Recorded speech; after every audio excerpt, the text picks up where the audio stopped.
Assalamualaikum warahmatullahi wabarakatuh. Perkenalkan, nama saya Dodi Prasetyo Fernanda dengan NIM 106200019. Di sini saya akan menjelaskan sedikit tentang gigi rahang bawah.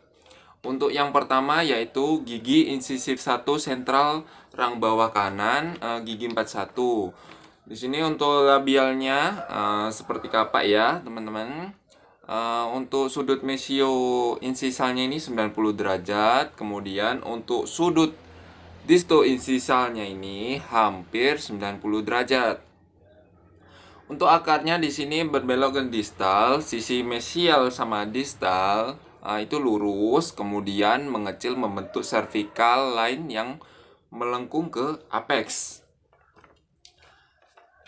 Kemudian di sini lanjut ke lingual ya. Di lingual ini view-nya seperti labial, tetapi cervical line-nya ini melengkung ke apex lebih dalam cingulum. Fossanya tidak begitu jelas ya. Kemudian lanjut di sini view dari mesial. Permukaan labialnya ini cembung dari cervical line lurus ke insisal. Untuk permukaan lingual di sini cembung pada cingulum lalu cekung ke insisal seperti ini.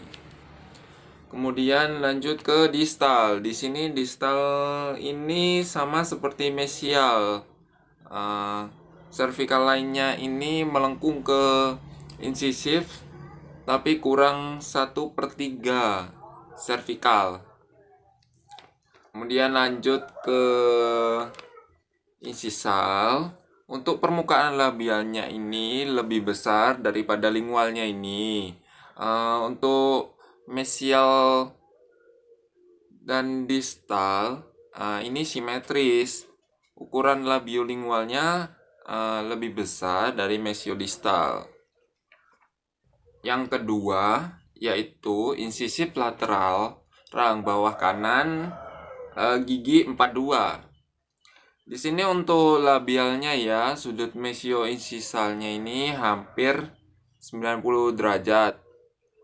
Untuk sudut disto insisal membulat. Nah, untuk akarnya ini distal cervical line-nya ke apex. Kemudian lingualnya ini sama seperti view labial, namun terdapat fossa dan cingulum cervical line-nya ke apex. Kemudian lanjut ke mesial. Di sini untuk permukaan labial cembung pada cervical, kemudian lurus seperti ini. Permukaan lingualnya terdapat cingulum. Kemudian cervical line-nya ke insisal.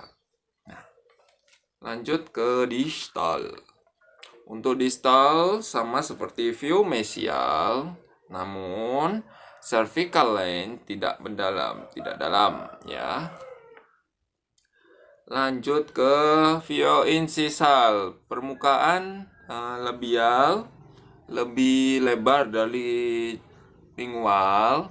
Garis insisalnya agak miring, di mana sebelah distal lebih ke arah lingual. Nah, seperti ini. Kemudian kita lanjut ke yang ketiga yaitu gigi caninus rahang bawah, gigi bagian 43. Untuk labialnya mempunyai dua lereng, mesial dan distal, di mana mesial lebih pendek daripada distal. Jarak mesiodistal lebih kecil dari mesiodistal caninus rahang atas. Cervical line-nya hampir seperti 1/2 lingkaran lereng ke apex.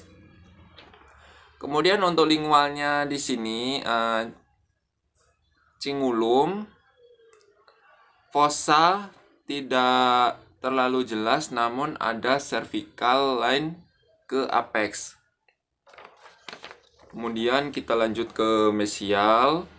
Bagian insisalnya ini tebal puncak cusp agak ke arah lingual, cervical lainnya ke insisal.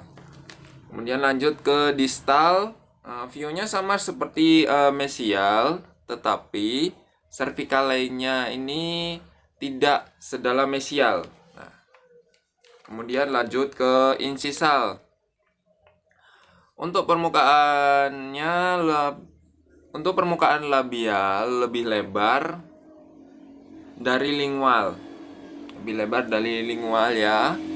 Garis insisalnya miring ke lingual.